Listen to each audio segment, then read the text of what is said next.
चला तर आज दिवाळी विशेष खमंग खुसखुशीत अशी खारीसारखी करंजी बनवूया। त्यासाठी 1 कप मैदा इथे मी चाळून घेतलेला आहे। 2 चमचे याच्यामध्ये बारीक रवा घातला, चवीप्रमाणे मीठ घालून घ्यायचं, 1 टेबलस्पून तूप छान असं कडकडीत गरम करून या तुपावरती मोहन घालून घ्यायचं।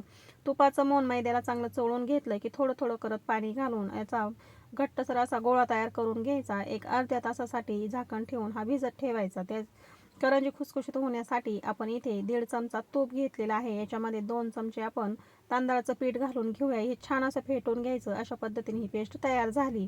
खुसखुशीत करंजी बनवण्यासाठी तूप आणि तांदळाचं मिश्रण लावल्यानंतर करंजी खारीसारखी खुसखुशीत होते। 3 गोळे करून घेतले। आता याची एक एक पोळी लाटून घ्यायची। बघा, तिन्ही पोळ्या आपण अशा पद्धतीने इथे लाटून घेतल्या।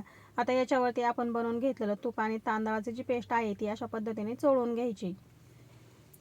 तर बघा, ही पेस्ट चोळल्यानंतर खारीसारखी आपली करंजी खुसखुशीत तयार होते। अजिबात कडक होणार नाही।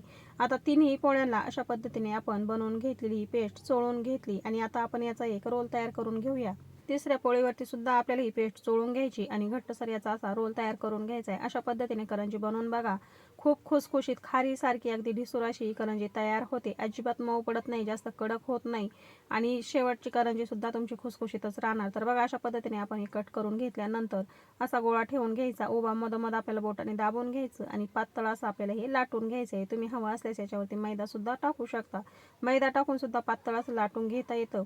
आता याच्यामध्ये बसेल तेवढं सारण घालून घेतलं। सुरुवातीला आपण हाताने इथे करंजी बनवून घेऊया। जर साचा नसेल तर तुम्ही अशा पद्धतीने हाताने सुद्धा करंजी बनवू शकता।